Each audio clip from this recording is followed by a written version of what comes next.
Rencana pemerintah Indonesia untuk memasukkan vaksinasi TBC dalam program vaksinasi nasional mulai tahun 2028 mendapat sambutan kurang hangat dari masyarakat, di mana banyak warga khawatir Indonesia hanya menjadi kelinci percobaan uji coba vaksin TBC M72 yang dikembangkan oleh Bill Gates. Menanggapi hal ini, Menkes Budi Gunadi Sadikin membantah narasi konspirasi tersebut.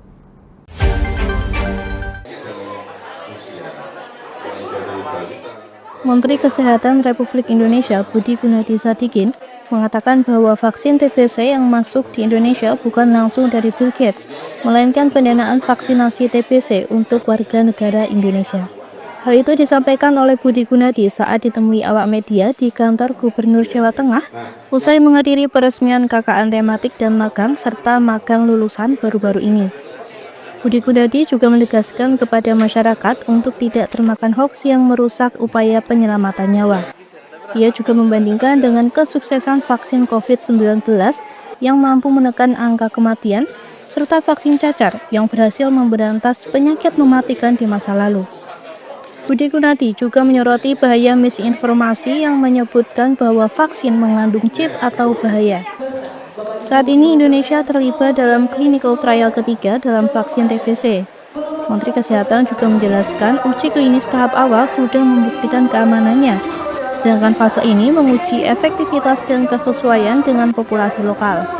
Keikutsertaan Indonesia dalam riset ini membawa 3 keuntungan, yakni akses prioritas produksi vaksin melalui PR Bio Farma, transfer ilmu bagi peneliti lokal seperti UI dan UPA, serta penghematan biaya kesehatan jangka panjang. Ia membeberkan alasan Indonesia dipilih sebagai lokasi uji klinis lantaran tingginya beban TBC. Berdasarkan data yang diterima Menkes, Indonesia berada pada peringkat kedua global dengan 1 juta kasus per tahun. Namun hanya 125.000 orang yang terdiagnosis. Untungnya Indonesia apa? Nomor 1, kita bisa memastikan melobi agar vaksinnya cocok buat orang Indonesia. 100.000 yang cocok. Masa kita bilang, enggak, jangan lakukan, nanti yang untuk Singapura, apa urusannya 100.000 nyawa kita mau bikin meninggal setiap tahun? Kita nggak mau.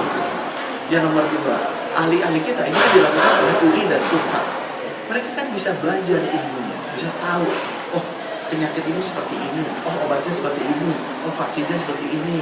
Oh misalnya ini bakterinya seperti ini, kita bisa belajar. Yang nomor 3, nanti kita mendapatkan prioritas untuk bikin produksi vaksinnya di sini. Bio Farma sekarang udah nempel, jadi nanti begitu jadi Bio Farma bisa ini dulu. Jadi saya butuh bantuan teman-teman, jangan terbawa hoax-hoax jahat yang bilang ini jelek, ini bikinannya Bill Gates lah, ini bikinannya apalah. Tapi kemudian jadi kita malah mendorong sesuatu yang menyelamatkan nyawa masyarakat kita 125.000 mati. Itu jangan sampai kita sama seperti COVID, teman-teman udah sering dengar kan? COVID berapa banyak orang yang dijelek-jelekan vaksin. Coba bayangkan kalau kayak dulu, dijelek-jelekan berhasil, wartawan nggak peka, membiarkan kita nggak boleh vaksin. Meninggal kita, ratusan ribu, dosa kan? Loh, kita minta, karena clinical trial itu kan dia buka negara-negara mengajukan, dan kita mengajukan karena kita 100.000, kita nomor 2 paling banyak ya TBC, yang ada 1 juta setahun, yang meninggal terdeteksi 125.000. Jadi kita mengajukan supaya kita bisa menjadi tempat untuk clinical trial. Proyek ini ditargetkan selesai pada tahun 2028. Ia pun berharap masyarakat mendukung langkah ini tanpa terdistraksi konspirasi di luar. Dari Kota Semarang, Rizky Syahrul, Lingkar TV melaporkan.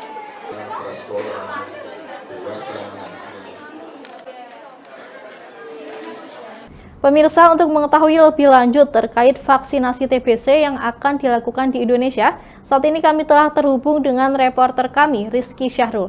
Silakan Saudara Rizky. Pemirsa Lingkar TV dimanapun Anda berada, seperti diketahui saat ini pemerintah Indonesia berencana untuk memasukkan vaksinasi tuberkulosis ataupun TBC ke dalam vaksinasi nasional di tahun 2028 mendatang. Langkah ini diambil karena TBC sendiri menjadi angka kematian yang paling banyak di Indonesia saat ini. Maka dari itu pemerintah mengambil langkah dengan membuat program vaksinasi nasional TBC. Dan seperti diketahui juga, program ini dikembangkan dan juga diinisiasi langsung oleh pengusaha asal Amerika Serikat, yaitu Bill Gates. Berdasarkan Global TB Report tahun 2024, Indonesia menempati peringkat kedua di dunia dengan kasus TBC terbanyak, yaitu menyentuh angka estimasi 1 juta kasus. Selain itu juga terdapat 134.000 kasus kematian yang disebabkan TBC di negara ini setiap tahunnya. Namun nampaknya program ini juga membuat banyak maupun sejumlah pihak tidak setuju dengan adanya program ini. Seperti diketahui, yaitu di media sosial yang mengungkapkan ada salah satu pihak yang mengatakan bahwa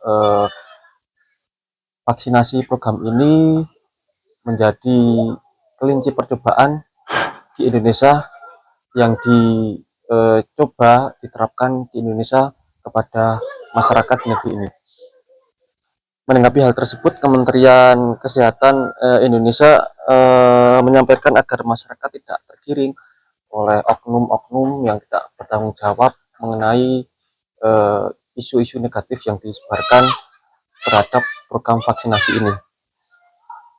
Apalagi hal ini berkaitan dengan upaya penyelamatan nyawa.